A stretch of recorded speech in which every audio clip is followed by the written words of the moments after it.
The Union Pacific locomotive let out a deafening, metallic shriek as its heavy iron brakes locked violently against the freezing steel rails of Ironwood Station. Plumes of thick, acrid black coal smoke billowed out from the smokestack, immediately caught by the bitter, biting November wind and driven horizontally across the muddy, crowded depot platform. The air tasted sharply of sulfur, wet wool, and the raw, unforgiving bite of the impending frontier winter. Inside the drafty passenger car, Mabel sat rigidly on the hard wooden bench, her hands clasped so tightly together in her lap that her knuckles were entirely bloodless. She was 24 years old, though the deep, exhausted apprehension in her soft, dark eyes made her feel ancient. Beneath the heavy, faded wool of her dark traveling dress, her corset bit mercilessly into the soft, robust curves of her full-figured frame. She had spent her entire life trying to shrink, trying desperately to fold her substantial, generous body into a mold that demanded women be fragile, hollow-cheeked porcelain dolls. She was a big woman, soft, deeply curved, and carrying a weight that drew cruel, sideways glances in every parlor she had ever entered back east. But she had crossed a continent on the desperate, fragile hope of a mailed letter. A town clerk named Clarence Montgomery had placed an advertisement for a mail-order bride. Mabel had sent him a small tintype photograph, a close-up portrait that only showed her face, her kind eyes, and her thick, dark hair. She hadn't dared to send a full-length photograph. The sheer, suffocating terror of rejection had kept her from revealing the body she had been taught to hate. She stood up, her thighs brushing against the narrow wooden aisle, the heavy fabric of her voluminous skirts rustling loudly. She grabbed the worn, leather-wrapped handle of her single carpet bag and stepped out into the freezing, chaotic vestibule of the train. The moment her sensible, scuffed boots touched the freezing, slush-covered planks of the depot platform, the wind whipped her heavy skirts around her ankles. She scanned the bustling crowd of heavily bearded miners, loudly haggling merchants, and shivering townswomen. Standing near the stationmaster's office, shielded slightly from the biting sleet, was a man holding a folded piece of parchment and a small, familiar tintype photograph. Clarence Montgomery. He wore an immaculate, tailored broadcloth suit, a crisp white collar, and a heavy gold pocket watch chain draped across a remarkably flat, narrow chest. He had a pinched, ferret-like face, his pale eyes scanning the disembarking passengers with an air of shallow, aristocratic impatience. Mabel swallowed the thick, terrifying lump of dread in her throat. She gripped her carpet bag tighter, forcing her trembling legs to carry her forward through the freezing mud. "Mr. Montgomery," she asked, her voice a soft, melodic tremor over the hiss of the locomotive steam. Clarence turned. His pale, shallow eyes snapped to her face, recognizing the dark hair and the soft, rounded jawline from the photograph. A brief, fleeting second of recognition flashed across his features, and then his eyes traveled downward. He looked at the wide, generous span of her hips. He looked at the thick, heavy wool of her coat straining slightly across her full, robust bosom. He looked at the substantial, undeniable physical space she occupied on the wooden platform. The polite, practiced smile on Clarence's face did not merely slip. It violently disintegrated into a mask of pure, unadulterated, theatrical disgust. He took a literal step backward, his polished leather boots scraping loudly against the planks, as if her proximity might somehow infect him. "Good God," Clarence breathed, his voice carrying a shrill, piercing note of absolute horror. He looked from the small tintype photograph in his gloved hand back up to Mabel's trembling face, his lip curling into an ugly, vicious sneer. "You are Mabel. You are the woman who wrote me those delicate letters." I am," Mabel whispered, her face instantly burning with a hot, suffocating flush of profound shame that rivaled the heat of the locomotive's boiler. She instinctively tried to cross her arms, desperately attempting to hide her curves behind her carpet bag, wishing the frozen earth would simply split open and swallow her entirely. Clarence didn't lower his voice. He didn't offer her the quiet dignity of a private rejection. He possessed the cruel, arrogant theatricality of a shallow man who believed his superficial pride had been publicly insulted. "You lied to me," Clarence shouted, his voice ringing out sharply over the noise of the depot. Several rough-looking miners and well-dressed townswomen turned their heads, their conversations halting as they watched the spectacle unfold. "You sent me a photograph of your face, but you conveniently forgot to mention that you are the size of a prize-winning heifer." Mabel gasped, a physical, agonizing blow straight to her chest. The tears she had spent a lifetime fighting instantly pricked hot and desperate at the corners of her eyes. "Mr. Montgomery, please," she begged, her voice cracking, her knuckles turning bone white around the handle of her bag. "I traveled for 3 weeks. I have nowhere else to go. I am a hard worker, I promise you." "Work?" Clarence scoffed loudly, throwing his hands up in the air, playing directly to the gathering, staring crowd. He turned to the station master and the grinning miners standing nearby. "Who wants a fat wife? Look at her. She'd break the axles on my buckboard before we even made it to the edge of town. She would eat me out of house and home in a single winter. I send for a bride, not a draft horse." A ripple of cruel, jagged laughter erupted from the crowd of miners. The high-pitched, mocking giggles of the townswomen cut through the freezing air like freshly sharpened knives. The absolute, crushing weight of their collective mockery fell squarely onto Mabel's heavy shoulders.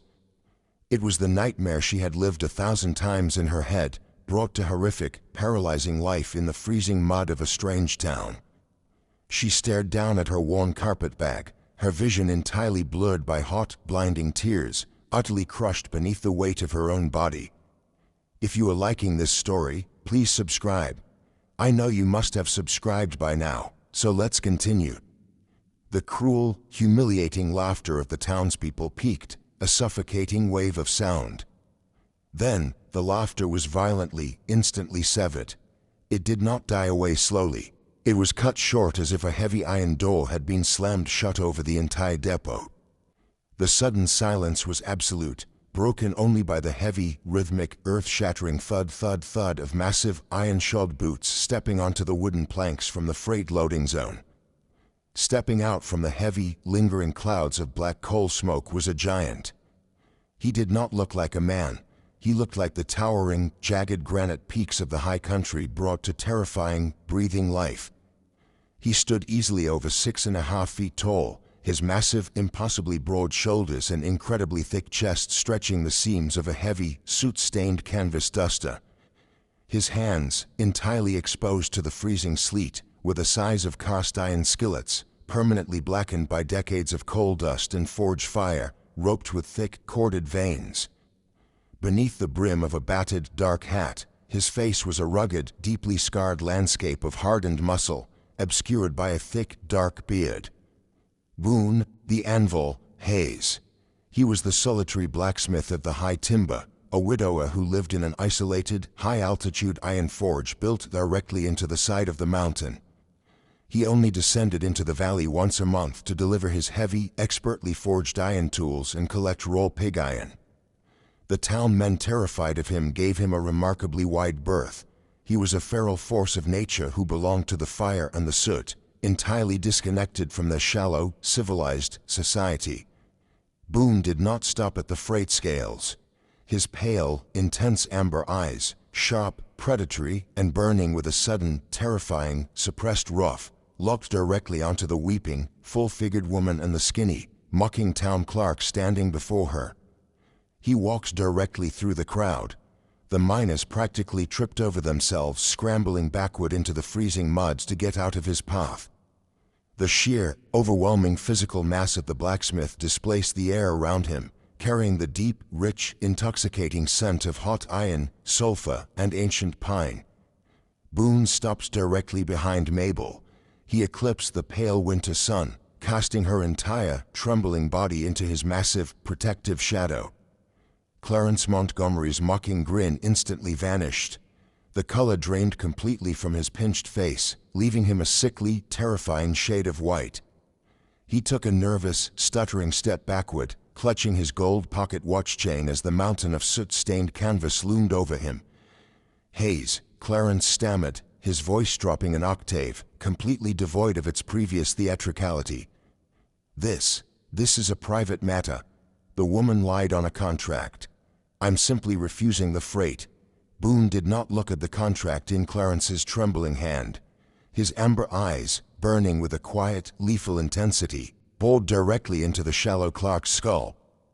Only a weak, starving dog barks at a feast, Boone rumbled.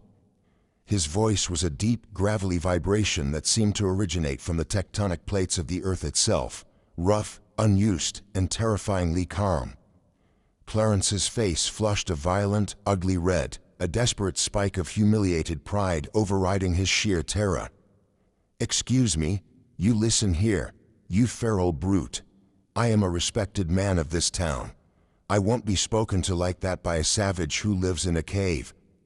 The woman is a fat, useless pig, and I won't have her." Boone didn't argue. He didn't raise his voice. The giant's massive, soot-stained right hand moved with a terrifying, explosive speed that entirely defied his colossal bulk. He didn't draw back for a swinging haymaker. It was a short, brutal, pile-driving thrust of pure, unadulterated kinetic force. His massive knuckles connected directly with the side of Clarence Montgomery's jaw. Crack! The sound was sickeningly loud, like a thick, dry oak branch exploding under the heavy iron wheel of a timber wagon. The sheer, devastating force of the blow lifted Clarence completely off his polished leather boots. The town clerk flew backward through the freezing air, crashing violently into the freezing, filthy slush of the street. He didn't get up. He lay in the mud, completely unconscious, his jaw hanging at a grotesque, unnatural, entirely shattered angle. The crowd gasped in absolute, paralyzed horror. Nobody reached for a revolver. Nobody dared to utter a single word in defense of the unconscious clerk. Boone casually lowered his massive hand, his scarred knuckles entirely unfazed by the impact. He reached into the deep pocket of his canvas duster, pulling free a heavy, solid silver dollar. He flicked it through the air. It landed with a loud clink directly on the stationmaster's wooden podium. "That covers the cost of her ticket," Boone stated, his voice echoing loudly over the silent, terrified platform. He turned his broad, massive head, sweeping his amber gaze over the staring, silent crowd of townspeople. "And any man here who thinks this woman is anything less than an absolute queen can step into the mud with Montgomery right now." Absolute, graveyard silence answered him. Boone turned his back on the crowd. He looked down at Mabel. She was staring up at him, her dark eyes incredibly wide, her breath catching painfully in her throat, the hot tears freezing on her cheeks. She had expected to be discarded, left to freeze in the mud. She had never, in her entire life, had a man stand up for her, let alone shatter another man's bones for her honor. Boone didn't demand her gratitude. He reached out with his massive, soot-stained hand and gently took the heavy, worn handle of her carpet bag from her trembling fingers. He carried the bag as if it weighed absolutely nothing. "The valley is full of blind, starving fools," Boone said, his voice dropping to a low, incredibly gentle rumble meant only for her ears. He didn't look at her with pity, and he certainly didn't look at her full, robust curves with disgust. He looked at her as if she were the only real, vital, living thing on the entire freezing platform. "Come with me." He didn't wait for her to agree. He turned and began walking with heavy, deliberate strides away from the depot, away from the cruel, shallow town, and directly toward the steep, freezing timberline of the jagged mountain peaks.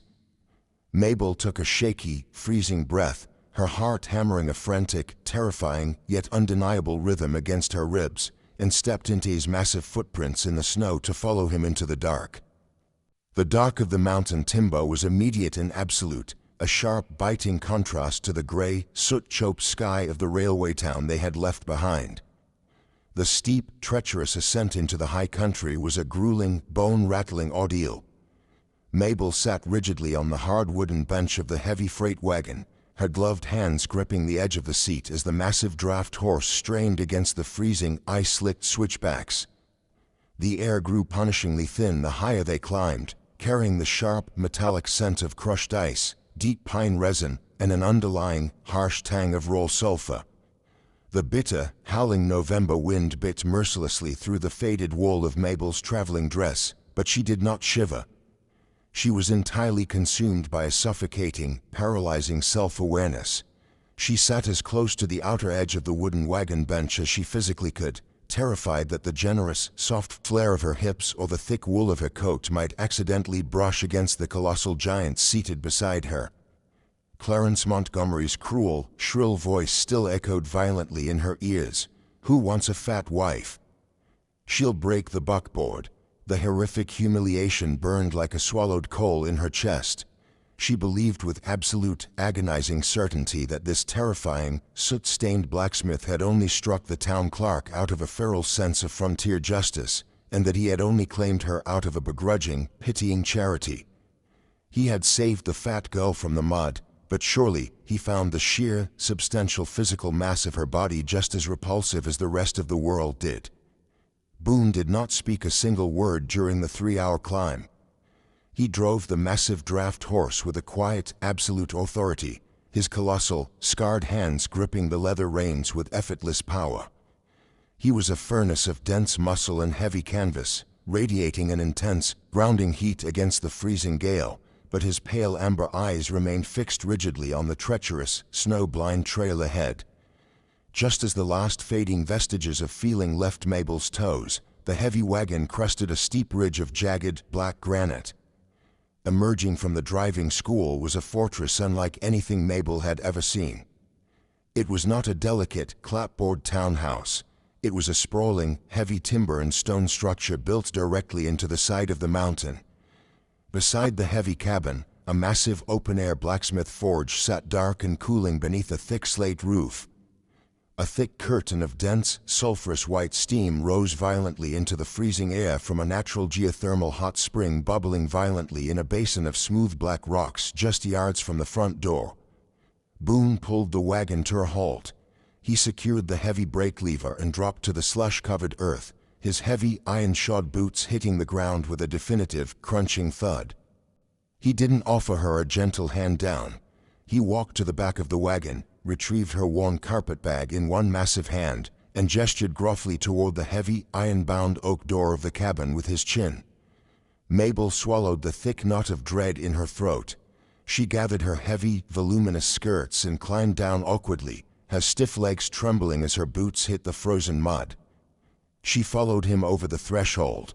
The interior of the cabin smelled intensely of trapped time, deep wood ash, curing leather, and a profound, suffocating male isolation. It was a cavernous, single room. A massive fieldstone hearth dominated the back wall. Every surface, from the heavy, rough-hewn oak table to the exposed timber joists, was covered in a thick, undisturbed layer of black soot and gray dust. Boone dropped her carpet bag near a heavy, wrought-iron bed frame in the corner, piled deep with thick buffalo hides. "The bed is yours," Boone rumbled, his voice a flat, gravelly scrape that offered absolutely no warmth. He refused to look directly at her, staring instead at the dusty floorboards, his heavy brow furrowed in a deep, unreadable scowl. He walked to the opposite side of the room, pulling a rough, thin canvas pallet out from beneath a pile of heavy iron tools. "I sleep by the forge door. There is a barrel of fresh water in the corner. I have to secure the horse in the lean-to and break the ice on the high trail before the blizzard fully sets in. Drop the heavy iron bar on the door when I leave." He didn't wait to see if she understood. He grabbed a heavy Winchester rifle from the wall. The heavy oak door slammed shut behind him, the iron latch falling with a terrifying finality, leaving Mabel completely alone in the echoing, isolated, freezing silence of the mountain. She stood there for a long time, the cold seeping through the floorboards. The rejection stung fiercely, validating every single cruel insecurity she had ever harbored. He had given her the bed and taken the freezing floor, but his absolute refusal to look at her was a wall thicker than the granite enclosing them. He was keeping his distance. He was thoroughly disgusted by her size, regretting the silver dollar he had thrown onto the depot podium. "I will not be a useless, lazy burden," Mabel thought, a sudden, fierce spark of absolute iron will igniting in her chest, burning away the lingering chill of the Valley Depot. "Clarence told the entire town I was a draft horse who would eat a man out of house and home. I will not sit shivering in the dark waiting to be treated like a monstrous burden. She forced herself to move. She did not weep, and she did not retreat to the heavy furs to hide. She assessed the freezing, soot-stained cabin not as a terrified, humiliated captive, but with the sharp, calculating eye of a woman who knew the deep, intrinsic value of her own labor. Her first act was one of desperate, necessary rebellion. Mabel reached around to her back, her fingers finding the thick, knotted laces of her suffocating corset. With a sharp, violent tug, she completely unlaced the restrictive garment, pulling the heavy, bone-ribbed cage from her torso and throwing it into the corner of the room. She gasped, a deep, full, glorious intake of freezing mountain air filling her lungs as her soft, generous curves finally settled naturally beneath her dress. She rolled the heavy wool sleeves of her dress tightly up past her elbows, revealing her thick, soft, incredibly strong forearms. She found two massive, heavy wooden buckets near the water barrel. She unbarred the heavy oak door and stepped out into the howling, sub-zero blizzard. She did not walk to the frozen creek, she walked directly to the steaming, sulfurous geothermal hot spring. The physical effort required to haul gallons of scalding, heavy mineral water through knee-deep drift snow would have absolutely broken the fragile, hollow-cheeked porcelain dolls the town men so deeply prized. But Mabel was not fragile. Her robust, full-figured body possessed an incredible, undeniable stamina and a deeply rooted physical power. She hauled the heavy, sloshing buckets back into the cabin, her breath pluming in thick white clouds, her muscles burning but refusing to yield. She found a heavy scrub brush made of stiff boar bristles in a cake of harsh lye soap. She dropped to her knees on the hard floorboards. She poured the scalding hot spring water directly onto the wood, the intense heat cutting instantly through the freezing air. She scrubbed the years of accumulated, greasy black blacksmith soot from the heavy oak table, the chairs, and the floorboards. She worked with a brutal, rhythmic efficiency, her body generating a profound, radiating heat that completely chased the damp, oppressive cold from the room.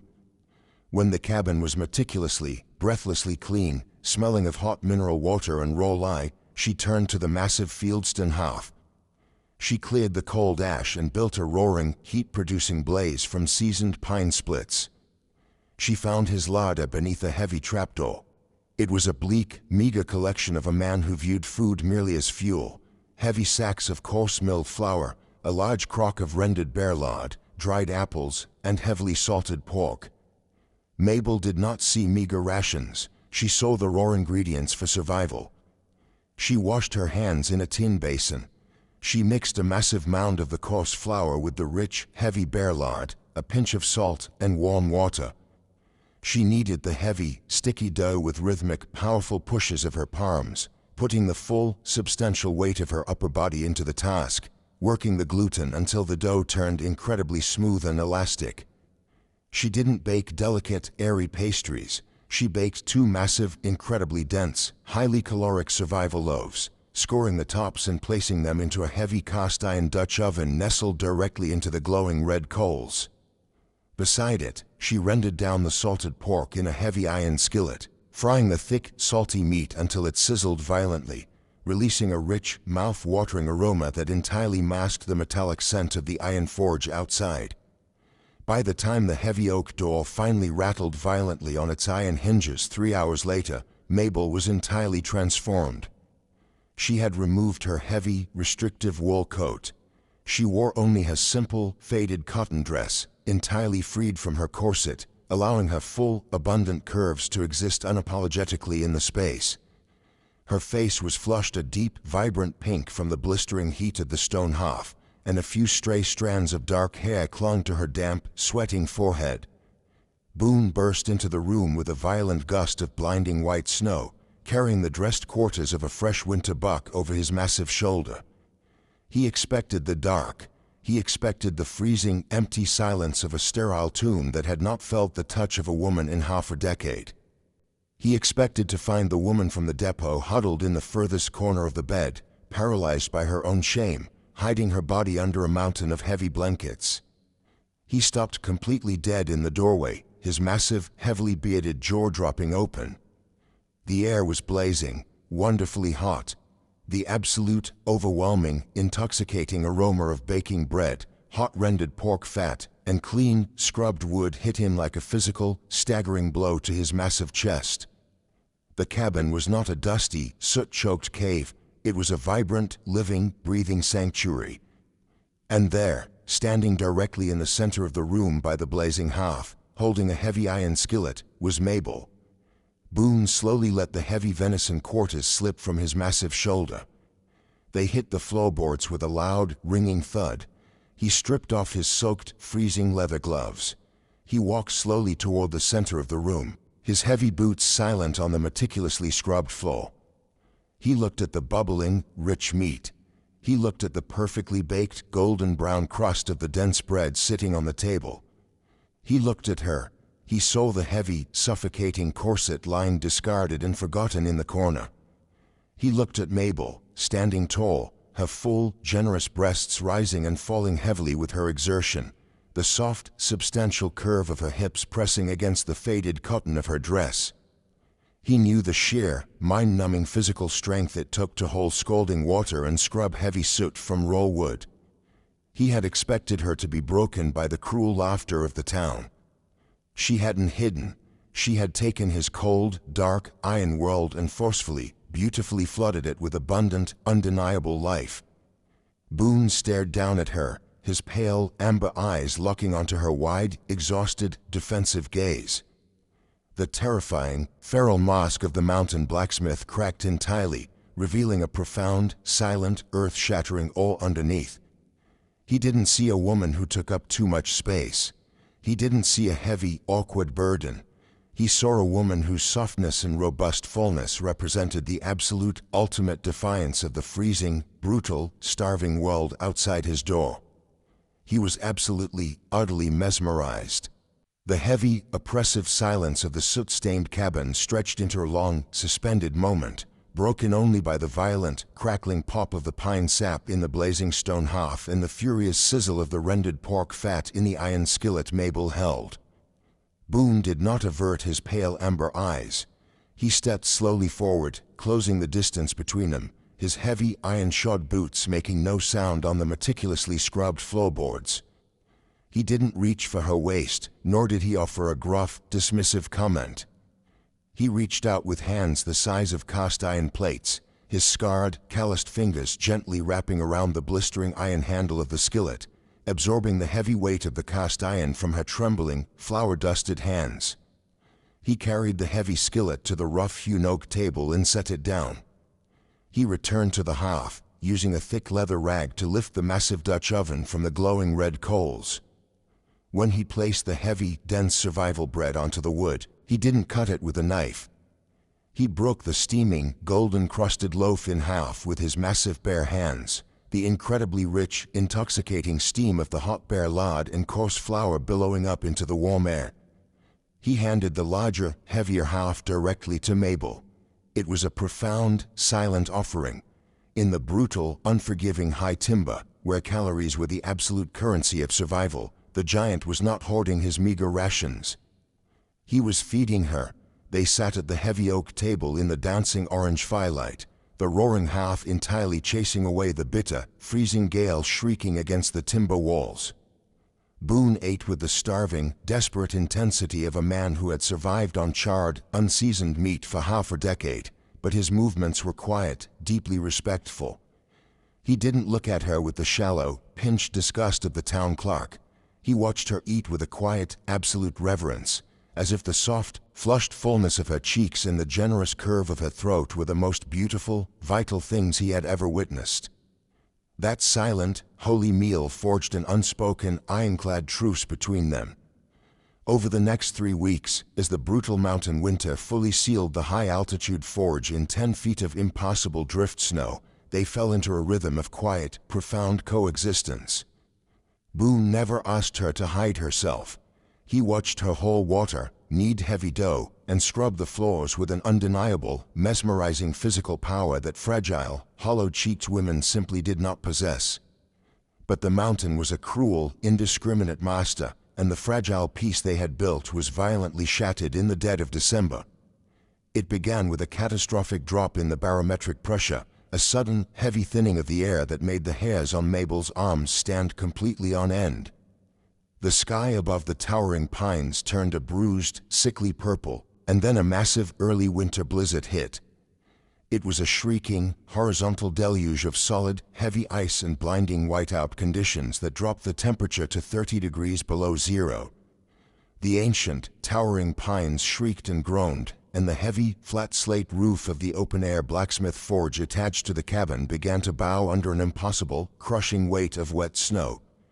Boone had rushed out into the blinding whiteout, his massive shoulders draped in heavy canvas, determined to wedge thick structural timber braces beneath the main supporting beam of the lean-to before the entire forge collapsed and destroyed his anvil. Mabel stood by the heavy, frosted glass of the cabin window, her heart hammering a frantic, terrified rhythm against her ribs. She could barely see the giant's massive silhouette moving through the thick, swirling white curtain. Crack! The sound was not a gunshot. It was the deafening, explosive report of massive, ancient oak violently splintering under thousands of pounds of sheer, crushing weight. Before Boone could even pivot on his iron-shod boots, the primary supporting beam of the forge gave way. The heavy slate roof violently caved in. A colossal, heavy square of solid oak timber crashed directly downward, striking Boone across the right side of his broad back and violently pinning the 260-pound giant face down into the freezing, slush-covered mud of the yard. Mabel did not scream. She did not freeze in a panic of delicate, paralyzed hysterics.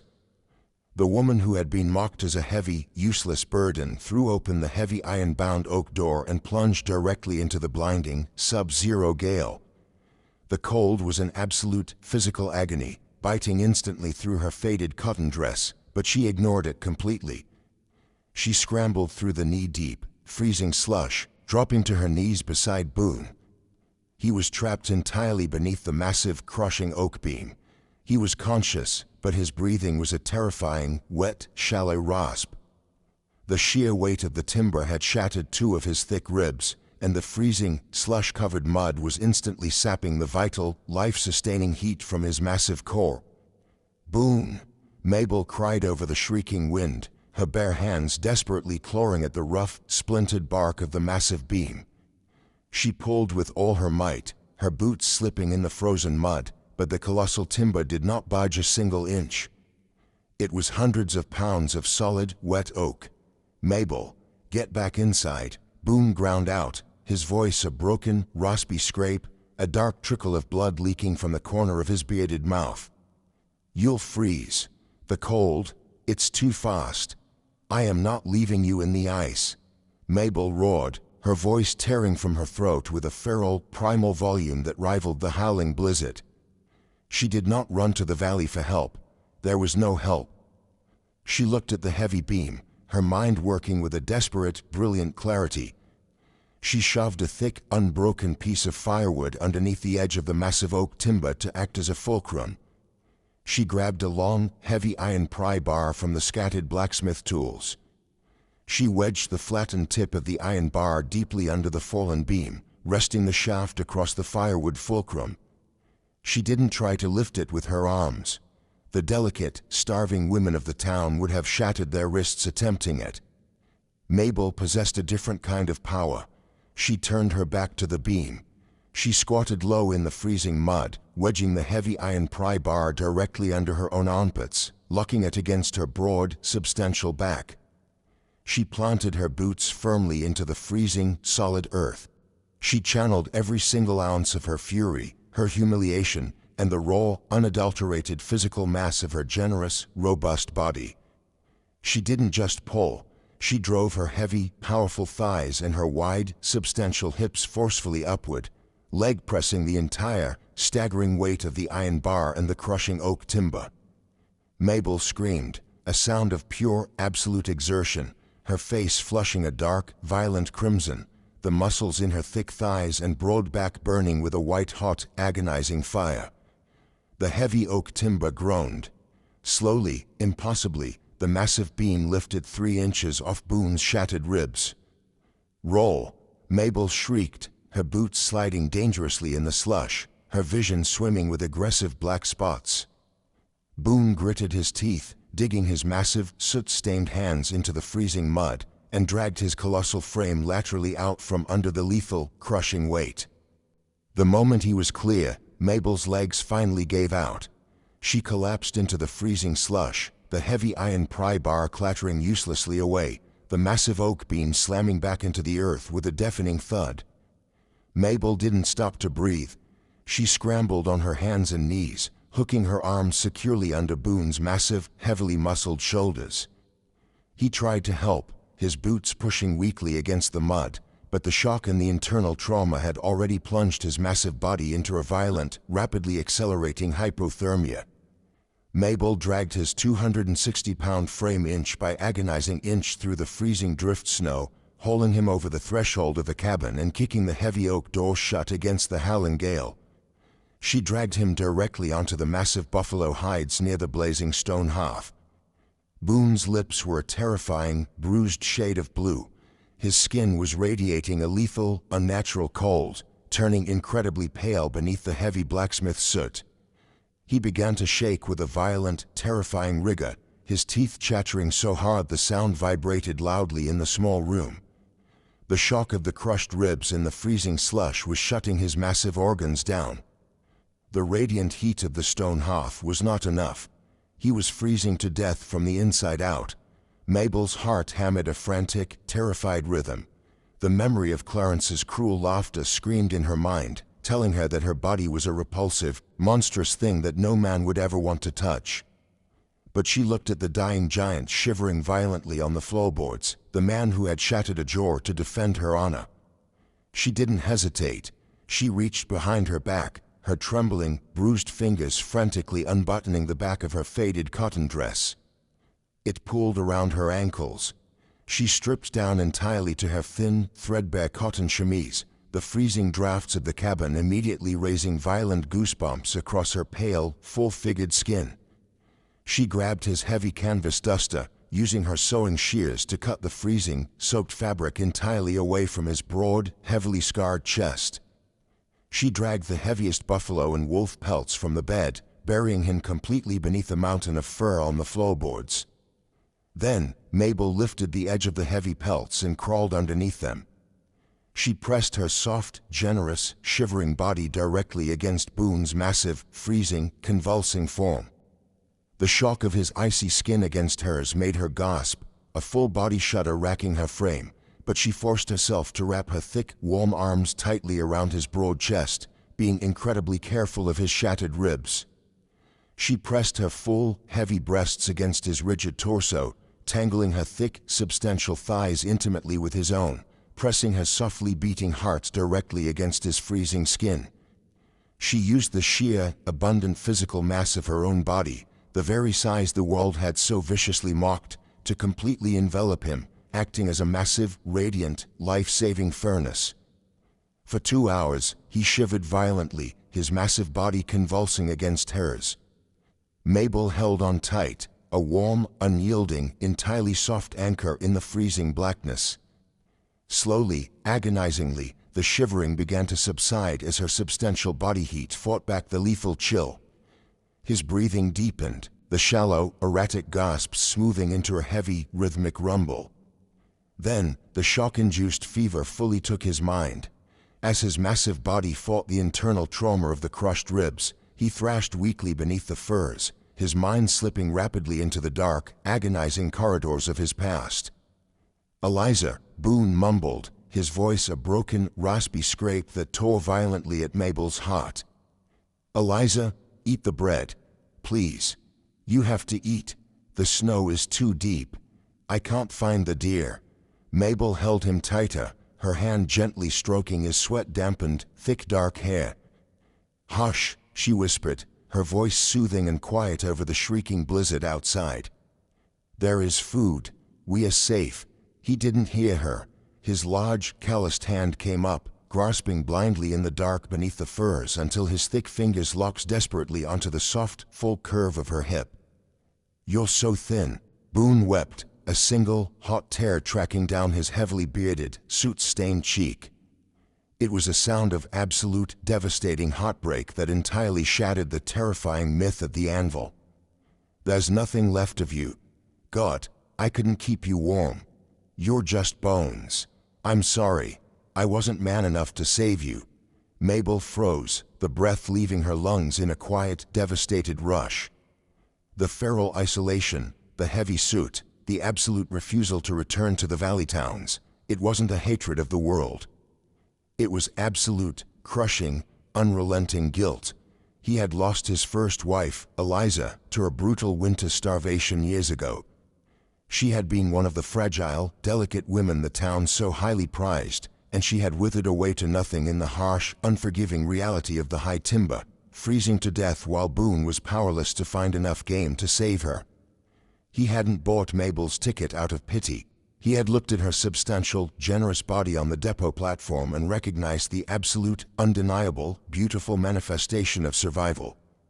"You are not powerless anymore," Mabel whispered fiercely, hot tears spilling freely down her cheeks, falling onto his fever-hot chest. She held the broken giant with a fierce, protective, maternal tenderness, wrapping her full arms and heavy thighs as tightly around him as she could. "I am here, Boone. I am warm." His thrashing ceased. The frantic, rolling motion of his eyes beneath his closed eyelids slowed. The heavy, suffocating grip of his guilt seemed to loosen just a fraction at the feel of her soft, substantial, heat-radiating curves pressed against his skin. He sank into a deep, healing, dreamless sleep. By the time the gray, watery light of dawn filtered through the frosted, ice-covered glass of the windows, the blizzard had finally broken into a quiet, spent sigh against the heavy cedar logs. Boone opened his eyes. The delirium was completely gone. He felt the heavy, suffocating weight of the buffalo furs, the dull, deep, throbbing agony in his shattered ribs, and the astonishing, overwhelming heat pressed along the entire length of his body. He turned his head slowly. Mabel was awake. She was lying flush against him, her face inches from his own. Her dark hair was splayed wildly across his massive arm. She realized he was awake, and a sudden, suffocating panic washed over her. The reality of her own body, unlaced, uncorseted, completely exposed in her thin chemise beneath the furs, hit her like a physical blow. She scrambled backward slightly, trying to pull the heavy wolf robe up to hide the generous curve of her breasts and the wide swell of her hips, her cheeks flushing a dark, violent crimson with ingrained, lifelong shame. "Don't hide from me," Boone whispered, his voice incredibly deep, rough, and entirely devoid of the cold, distant gruffness he had used since the depot. He didn't let her pull the fur up. He gently caught her wrist, keeping the blanket back. He shifted his massive weight, ignoring the sharp spike of agony in his ribs, and reached his large, heavily calloused right hand out. He didn't pull away in disgust. He didn't treat her body like a monstrous, repulsive thing. With a touch lighter than a falling snowflake, his rough, weather-beaten hand hovered over the soft, substantial curve of her waist, and then gently, with breathtaking reverence, settled directly onto the full swell of her hip. "They called you a burden," Boone rumbled, shifting closer, closing the microscopic distance between them, and pressing his heavy, bearded forehead gently against hers. "They laughed because they were blind, starving fools who don't know the brutal, devastating cost of the winter dark." He leaned in, his amber eyes swimming with a profound, earth-shattering awe. "You lifted 1,000 pounds of solid oak to pull me from the ice," he whispered, his massive thumb lightly stroking the soft curve of her hip, sending a violently wonderful shiver down her spine. "And you used your own body to drag me back from the grave." He moved his massive, calloused hand, gently tracing the soft, generous line of her stomach in the full curve of her breast, completely shattering the cruel, shallow rules of the world below them. "To a man who knows exactly what starvation looks like," Boone whispered, his voice thick with overwhelming, consuming emotion, "your softness is an absolute miracle. You are the most beautiful, perfect thing on this mountain, Mabel." Which country are you watching this video from? Please let me know in the comments below. That profound, earth-shattering declaration did not merely linger in the sweltering, firelit air of the cabin. It completely, irrevocably rewrote the fundamental, terrified foundation of Mabel's existence. Over the next 4 months, as the brutal, shrieking ice storms of the high country slowly exhausted their fury against the heavy cedar logs, the suffocating shame that had defined Mabel's entire adult life was systematically, beautifully dismantled. Boone's shattered ribs healed under her meticulous, powerful care, the thick muscle knitting back together over the massive bone. And as his body healed, the heavy, haunted silence of his isolated world was entirely flooded with her vibrant, undeniable life. He did not treat her body as a secret to be hidden in the dark, nor did he allow her to shrink herself. He watched her haul heavy timber, bake massive loaves of dense bread, and command the space of the cabin with an absolute, worshipping reverence. When the long, freezing nights stretched on, he would pull her soft, substantial, full-figured body directly against his massive, heavily scarred chest beneath the buffalo furs, tracing the generous curve of her hips with his callous thumbs, making love to her with a slow, devastating adoration that proved, with every gasping breath, that she was the absolute, radiant center of his universe. But as the deep winter finally surrendered to the violent, rapid, and muddy thaw of late April, the absolute peace of the mountain was loudly, viciously shattered. The spring meltwater rolled down the granite ravines, carrying the sharp, rich scent of damp earth, crushed pine needles, and the heavy, metallic sulfur of the geothermal spring. It was a crisp, brilliantly clear Tuesday morning. The air inside the open-air blacksmith forge was sweltering, smelling of hot iron, raw coal, and pooling sweat. Mabel stood by the massive leather bellows, her sleeves rolled up past her elbows, using her substantial, powerful upper body to pump the heavy wooden handles, driving a roaring, white-hot rush of oxygen directly into the center of the coals. Beside her, Boone stood stripped to his waist, his massive, corded back slick with sweat, bringing a 16-pound iron forging hammer down onto a glowing steel plowshare with rhythmic, earth-shaking, deafening strikes. Crack! The sound was entirely foreign, a sharp, flat, metallic detonation that instantly severed the rhythmic, musical ringing of the anvil. Before Mabel could even release the heavy wooden handle of the bellows, a heavy lead slug shattered the thick wooden water barrel resting just inches from her hip. The heavy oak violently splintered, and gallons of freezing water erupted outward, instantly turning to blinding, hissing white steam as it splashed across the blistering hot stone of the forge floor. "Get down!" Boone's roar was not the deep, gentle rumble she had come to know in the dark. It was a terrifying, guttural bellow of pure, feral wrath, a sound that vibrated the heavy iron tools hanging on the walls. Outside, the slushy, half-frozen mud of the yard was being violently churned by the heavy boots and horse hooves of half a dozen men. Haze! The voice that floated over the rushing wind made Mabel's stomach violently heave, the taste of morning coffee turning to pure, acidic bile in her mouth. It was Clarence Montgomery, but the cruel, theatrical voice was horribly, grotesquely altered. It was painfully slurred, forced through a jaw that had been shattered and wired back together at a crooked, unnatural angle. "Send the fat pig out here, Hayes!" Clarence screamed, his voice thick with an ugly, desperate greed, amplified by the safety of the dense, melting tree line. He sat atop a hired horse, surrounded by 5 heavily armed, brutal-looking Pinkerton mercenaries. "Did you think I climbed this wretched rock to reclaim a ruined bride? Her aunt died in Boston last month. She left her a sprawling bakery and an entire, massive estate. The heavy, useless cow is worth a fortune, and she signed my marriage ledger before she got on that train. She belongs to me." Mabel's breath caught painfully in her throat. The inheritance. The cruel, shallow tyrant hadn't tracked her up the treacherous mountain out of a bruised ego. He had come to force her to a magistrate at gunpoint, to legally claim the wealth her beloved aunt had left her, and likely dispose of her the moment the ink was dry. "I'll burn this entire mountain to the ground and drag her down by her hair." Clarence shrieked, his crooked jaw severely distorting his face into a nightmarish sneer. "Take him down." In the muddy yard, Boone didn't negotiate. He didn't shout back. The anvil of the high timber went to absolute, terrifying war for his queen. Mabel dropped to the soot-covered floorboards, crawling behind the massive stone base of the forge as a ragged volley of rifle fire erupted from the jagged tree line. Bullets hammered the thick timber supports, tearing massive splinters from the oak. Outside, Boone didn't retreat for cover. He reached beneath the heavy leather apron of his workbench and drew a heavy Winchester rifle with one hand, while his other massive, calloused hand maintained a white-knuckled, lethal grip on the 16-pound, solid iron forging hammer. Boom! The roar of the massive rifle was utterly deafening. A blinding flash of muzzle fire illuminated the morning shadows of the pines.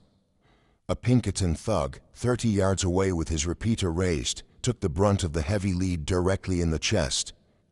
The kinetic force punched him completely backward off his feet, launching him through the air to land dead in the freezing, muddy slush. Boone dropped the emptied rifle into the mud. He didn't take the time to reload. He vaulted over the heavy timber fence, charging directly into the tree line like a feral, unstoppable demon of soot and muscle. The yard became a chaotic, swirling nightmare of acrid sulfur, copper blood, and raw, visceral violence. Boone swung the massive, heavy iron sledge in brutal, horizontal arcs. The sheer, devastating weight of the 16-pound hammer crushed ribs, shattered collarbones, and obliterated skulls with sickening, wet, incredibly dense crunches, systematically and brutally annihilating the men who had dared to bring violence to his sanctuary. But in his feral, blood-soaked assault, the giant had been drawn deep into the dense pines, 50 yards away from the open-air forge. Clarence Montgomery had not joined the charge in the mud. He was a coward who fought only vulnerable women. While Boone decimated the hired gang, Clarence slipped off his horse, creeping around the jagged granite cliff face, moving directly toward the thick curtain of sulphurous steam billowing from the hot spring, slipping into the back of the open-air forge. Inside the sweltering, smoke-filled structure, Mabel crouched beside the roaring coals. She heard the deafening cracks of gunfire outside. Then, she heard the loud, unmistakable scrape of a polished leather boot on the stone floor directly behind her. Mabel froze. She turned her head, her breath catching painfully. Clarence stepped through the thick smoke, smelling of cheap bay rum and desperate greed. His face was a horrific sight, the jaw violently skewed, his eyes wide with a manic, malicious intent. His right hand gripped a silver-plated, double-barreled derringer, pointed directly at her chest. "Well, well," Clarence sneered, the words slurring wetly through his wide teeth. "Still taking up too much space, Mabel. Still a massive, ugly burden. Get up, you're walking down this mountain, signing the deed, and then I'm going to put a bullet in that fat head of yours." He took a step toward her, raising the silver pistol. He expected her to cower. He expected the fragile, utterly broken, humiliated girl from the freezing train platform to collapse to the stone, weeping in a puddle of her own pathetic terror. Mabel did not weep. She looked at the man who had treated her like a monstrous joke, the man who represented the exact same cruel, superficial society that had starved Boone's first wife. The suffocating, ingrained terror of her entire life vanished entirely, completely incinerated by a blinding, white-hot inferno of absolute, protective rage. She was not a useless, heavy burden. She was the blacksmith's queen. She possessed absolute, undeniable power. Mabel didn't cower, and she didn't reach for the heavy forging hammer. It was too heavy to swing quickly. Slowly, she stood up, ignoring the barrel of the pistol. She took a deliberate step backward, her hand reaching blindly behind her toward the roaring, white-hot coals of the forge fire. Resting directly in the absolute hottest, deepest part of the fire was a massive, heavy pair of solid iron blacksmith tongs. They had been sitting over the direct, bellow-fed heat for 20 minutes. The thick, pencil-like tips were glowing a translucent, blinding cherry red, radiating a lethal, shimmering wave of superheated death into the air. Clarence lunged forward, the silver pistol aimed directly at her face, reaching his left hand out to grab her by her dark hair to force her to the dirt. She moved. Mabel channeled every single ounce of her fury, her accumulated humiliation, and the raw, unadulterated strength she had built over a lifetime of physical endurance. Her calloused right hand gripped the heavy iron handles of the tongs. She ripped the massive, blistering tool directly from the roaring coals in a brutal, desperate, two-handed upward thrust, putting the full, substantial, heavy momentum of her entire body weight behind the drive. Crack hiss. Mabel didn't just strike him. She violently clamped the massive, heavy iron pincers directly down onto Clarence's right wrist, locking the cherry-red, superheated metal directly over his pulse in the bones of his gun hand. The superheated, glowing iron seared instantly through his expensive wool suit sleeve, vaporizing the skin, muscle, and tendons beneath with a horrific, violent, deafening sizzle that instantly filled the forge with the dense, acrid, sickeningly sweet stench of burning hair and rendered human fat. Clarence didn't just scream. He shrieked, a high, inhuman, piercing wail of absolute, paralyzing, mind-shattering agony that tore his vocal cords and vibrated his wired jaw. The silver-plated derringer fell instantly from his deadened, nerve-vaporized fingers, clattering uselessly against the stone floor. He collapsed completely backward, thrashing violently, his eyes rolling back in his head from the sheer, catastrophic pain. Mabel didn't let go immediately. She stood over him, her chest heaving heavily, the breath hissing aggressively through her teeth. She held the heavy iron handles down, her substantial weight pinning his arm to the floor as the iron continued to burn, permanently and entirely destroying the hand that had threatened her life. Only when he completely stopped thrashing, his body going limp in a shock-induced faint, did Mabel finally release the heavy iron grips. The tongs hit the stone floor with a loud, ringing clatter, the blistering tips smoking violently in the damp air.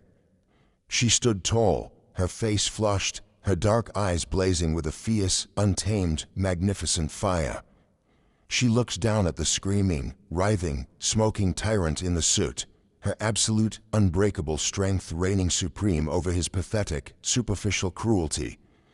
The shattered timber doorway of the forge was suddenly filled with a massive, looming, blood-soaked shadow. Boone burst back into the room.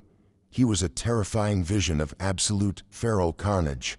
His massive chest was heaving, his canvas pants soaked in the blood of the posse outside. The heavy 16-pound sledge in his hand dripped thick crimson onto the pristine stone. His pale, amber eyes were wild with panic, expecting to find her bleeding on the floor. He looked at the discarded silver pistol. He looked at the smoking, ruined, whimpering Clark unconscious in the dirt. And he looked at Mabel. She stood triumphantly, her chest heaving with deep, ragged breaths, her beautiful face flushed with exertion, completely unharmed and utterly, terrifyingly powerful.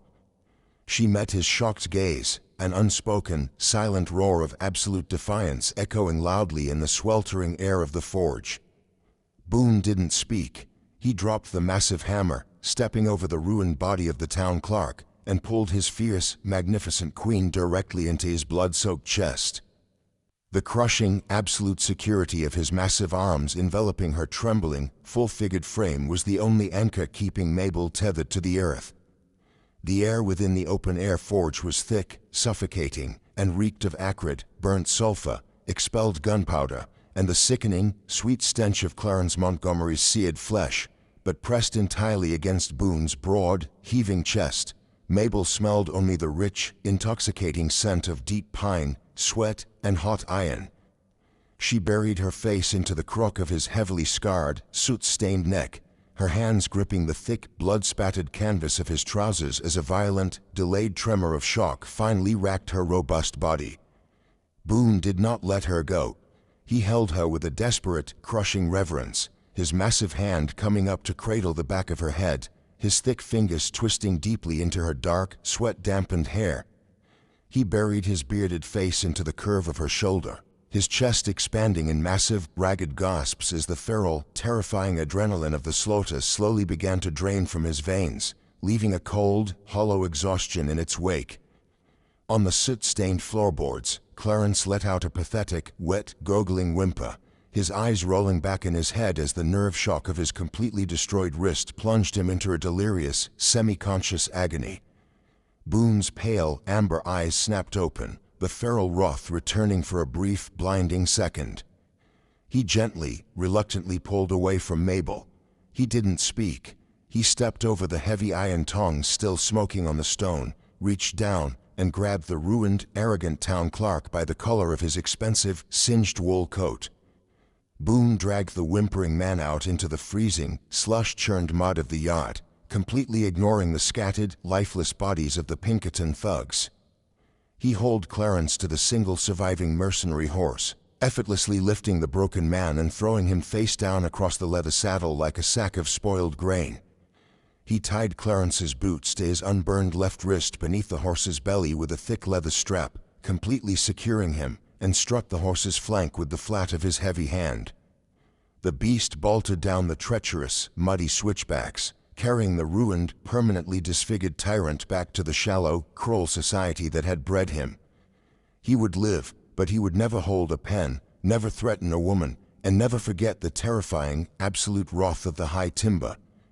When Boone returned to the heavy timber threshold of the cabin, the freezing mountain wind was beginning to sweep the gun smoke from the yard. He stepped inside and pushed the heavy oak door shut, dropping the thick iron bar into place with a heavy, final clatter. Mabel was standing by the massive stone hearth, her breathing finally steadying. She had already filled the heavy tin wash basin with steaming, hot mineral water from the iron kettle. She held a clean, soft linen rag and a cake of harsh lye soap. She didn't shrink away from the gall coating his massive hands or the wild, untamed violence that still radiated from his towering frame. Boone walked toward her, his heavy, iron-shod boots dragging slightly across the scrubbed floorboards. He sank heavily onto the thick timber bench beside the oak table, letting out a deep, rattling sigh that vibrated his newly healed ribs. Mabel stepped between his spread knees. She gently took his massive, soot-stained, blood-soaked hands in her own soft, capable ones. She worked the harsh lye soap into a thick, white lather, meticulously and tenderly washing the dried crimson and the black gunpowder soot from his thick, heavily calloused knuckles. The water in the basin instantly turned a murky, swirling pink. Boone hissed softly as the hot water hit a shallow, weeping bullet graze across his thick left bicep, his massive hands gripping the edge of the heavy oak table until his knuckles turned bone white, but he didn't pull away. He didn't look at the wound. He looked at her hands. He looked at the gentle, powerful fingers that had just wielded a massive, blistering branding iron to permanently cripple the man who had tormented her. His pale amber eyes darkened with a profound, agonizing guilt. He gently rotated his massive wrists, his thick fingers wrapping entirely around her forearms, stopping the movement of the wet rag. He slowly pushed her hands away and stood up. He walked to the far corner of the cabin, near the heavy wrought iron bed frame, and picked up her worn, leather-wrapped carpet bag. He carried it to the heavy oak table and set it down. It hit the wood with a dull, heavy thud. "The pass will be completely clear of mud and snow by tomorrow morning," Boone rumbled, his voice turning flat, brittle, and completely devoid of the quiet, rumbling warmth they had shared over the long winter. He forced himself to stare blankly at the scarred leather of the bag, his broad, massive shoulders shaking violently with the sheer, monumental effort it took to maintain the lie of his indifference. "I can hitch the wagon. You won't have to go anywhere near the depot in town. I can ride you straight to the main railhead in the next territory. Take the train east, to Boston." Mabel froze, her breath catching painfully in her throat. Her dark eyes widened in absolute, terrified disbelief, the wet rag slipping from her fingers and landing in the basin with a soft splash.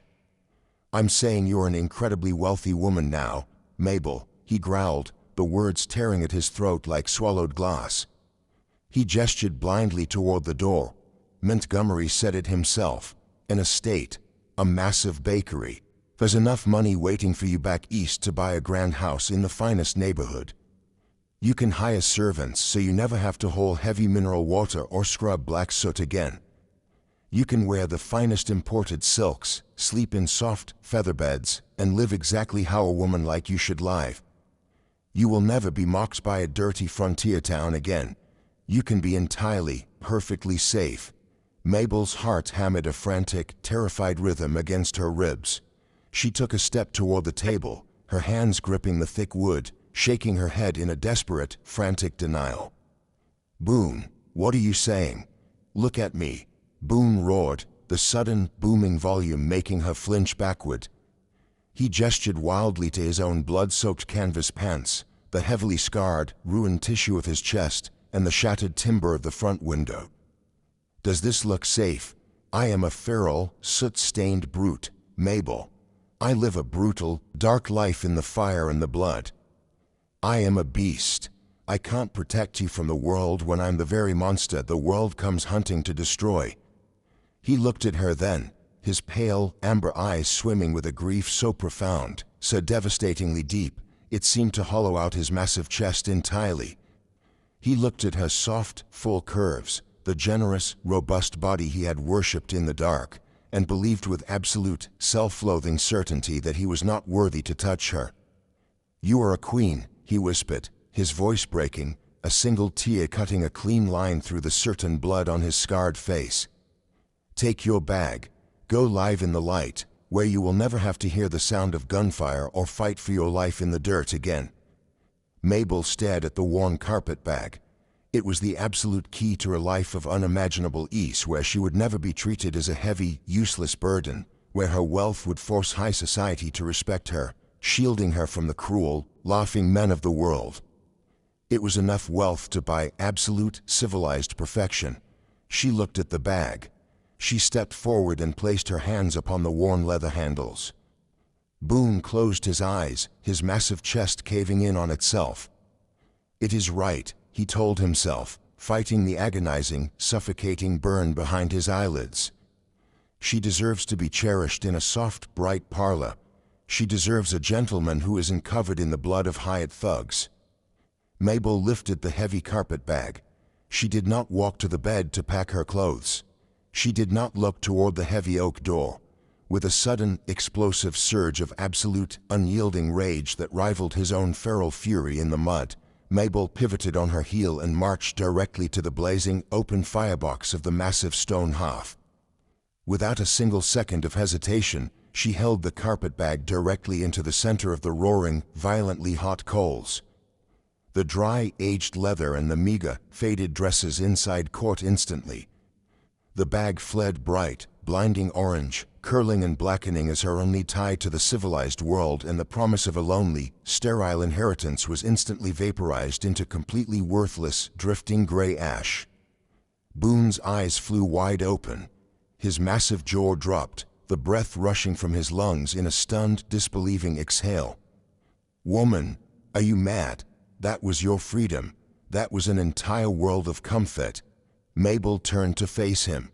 The bright, morning light pouring through the shattered window framed her full-figured silhouette, but she did not look like a fragile, insecure girl from a freezing train platform. She looked like an absolute goddess of the forge, standing entirely unapologetic in her substantial, magnificent body, taking up every single inch of space she deserved. Freedom from what? She demanded, closing the distance between them with steady, undeniable, powerful purpose. From you? From the only man who ever looked at my body and didn't see a monstrous burden to be mocked, but a feast to be worshipped. From the man who took a crushed ribcage and a lethal fever just to keep my roof intact. She walked right up to him, invading his space, forcing the towering giant to look down into her fierce, tear-filled, blazing eyes. You think a grand estate in a bakery back east makes me safe? Mabel asked, her voice trembling with an overwhelming, consuming love that completely dwarfed the fear of any bullet. I lived in the civilized world, Boone, and they looked at my curves and treated me like a disgusting joke. They laughed at my existence. I don't want a civilized life in a sterile parlor. I don't want a civilized man. She reached out, grabbing the thick canvas of his open, blood-stained shirt, and yanked downward with every ounce of her robust, magnificent strength. He stumbled, his knees completely giving way under the sheer, unexpected force of her conviction. He fell heavily to his knees on the scrubbed floorboards, his massive, heavily bearded face coming level with her soft, full waist. I was starved for a single drop of kindness in the light, Mabel whispered fiercely, her soft, warm, capable hands coming up to gently cradle his massive, bearded, scarred face. She didn't flinch from the soot or the blood. She pressed her palms directly against his cheeks, pulling his heavy head forward until his forehead rested gently against the soft, warm, substantial swell of her stomach. I found my absolute value in the dark. I am staying right here, Boone. With you. Boone broke the heavy iron walls he had built around his soul for half a decade, the punishing isolation he had sentenced himself to in the frozen peaks to hide from his own unspeakable grief, shattered into fine, unrecognizable dust. A ragged, choking sob ripped out of his massive chest, a sound of such profound, agonizing release it physically shook the floorboards beneath them. He wrapped his thick, powerful arms entirely around her full hips, burying his scarred face deeper into the soft, warm, heat-radiating curve of her stomach, holding onto her with a desperate, holy reverence. "My Mabel," he wept, the hot tears soaking into the fabric of her faded cotton dress, washing away the cold, the blood, and the years of terrifying, starving ghosts. "My queen, my absolute miracle, I am right here," she whispered, her fingers gently stroking his thick, dark, wildly tangled hair, feeling the violent trembling of his incredibly broad shoulders slowly begin to ease against her body. "The ghosts are dead, Boone. The winter is over." He shifted, pulling back just enough to look up at her. He lifted his massive, rough, soot-stained hands, cupping her flushed face with a tenderness that utterly defied his terrifying size and strength. He leaned forward and pressed his mouth directly against hers, a kiss of absolute, unshakable, starving devotion, worshipping the very woman the superficial world had deemed a heavy, useless thing. He held her there in the ruins of the fight, the cold spring wind blowing through the shattered timber, the fire popping warmly in the massive stone hearth. The promise of a massive eastern inheritance lay completely forgotten in the ashes of the great, but as Boone Hayes held the soft, powerful, magnificent woman who had chosen his scarred darkness over the world's light, he knew with absolute, undeniable certainty that he had never been richer. The late summer sun in the high timber was a brilliant, blinding gold, turning the rugged, jagged granite into a warm, vibrant canopy of emerald pine and blooming mountain laurel. The massive cabin and the attached open-air forge had fundamentally changed. It was no longer a dark, brooding den built for a solitary beast to hide his shame and starvation. The heavy spruce logs had been meticulously oiled and the soot entirely scrubbed from the living quarters. A wide, wraparound porch of smooth-sanded cedar had been added, facing the valley below, catching the warm southern drafts. The shattered front windows had been replaced with clear, polished glass that let the bright morning light flood the swept wooden floors. The heavy scent of isolation was entirely gone, replaced by the constant, sweet, intoxicating aroma of baking sourdough bread, drying wild mint, and the rich, musical ringing of the blacksmith's anvil. On the porch, sitting on a heavy, wide-backed timber rocking chair, was Boone. He wore a clean canvas shirt, the sleeves rolled up to expose his thick, heavily muscled forearms, a fresh dusting of dark soot covering his hands. The cold, dead, feral terror in his amber eyes had been permanently replaced by a warm, watchful, incredibly deep peace. The terrifying tension that had once defined his every movement was completely gone, replaced by the steady, unshakable calm of a man who knew exactly what he was protecting. Resting effortlessly against his massive, broad chest, supported entirely by his large, gentle hands, was an incredibly robust, plump, giggling infant boy with a mop of thick, dark hair and bright, amber eyes. The heavy, iron-bound oak door creaked open. Mabel stepped out onto the porch. She wore a beautifully tailored dress of soft, deep crimson cotton, the collar open and loose. She did not wear a corset. She stood radiantly, breathtakingly healthy, her dark hair pinned loosely up, catching the golden sunlight. The fragile, exhausted, humiliated girl from the freezing train platform who tried to hide her body was a distant, unrecognizable memory. She moved with total, unshakable confidence, owning her generous, full curves in her powerful stride with the absolute, undeniable grace of a monarch. She walked toward him, carrying a steaming tin cup of dark chicory coffee and a thick slice of warm, fresh bread smeared with wild berry preserves. She walked up beside the rocking chair, handing him the cup, and rested her calloused hand lightly on his broad shoulder, leaning down to press a soft kiss to his bearded cheek. She looked down at the robust baby, who was currently trying with absolute, focused determination to grab his father's thick beard. "He has your appetite, Boone," Mabel smiled, her dark eyes sparkling with profound, overflowing joy as she gently brushed the boy's dark hair. Boone chuckled, a deep, rich sound that vibrated in the warm air, echoing perfectly off the ancient pines. "He's a haze. He knows what keeps the winter away." Boone turned his head, capturing her lips in a soft, lingering kiss, tasting the sweet wild berries and the crisp mountain air.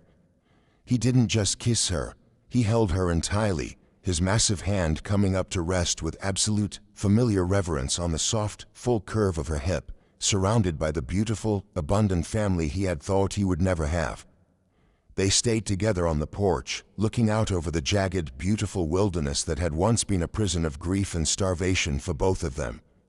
Far below, where the valley opened up, the mud, the cruel laughter, and the superficial arrogance of the town had long since washed away, utterly forgotten. Up on the ridge, bathed in the rich light of the afternoon sun, the giant and his magnificent, powerful queen held everything that mattered. They were completely safe, wildly loved, and entirely, perfectly free.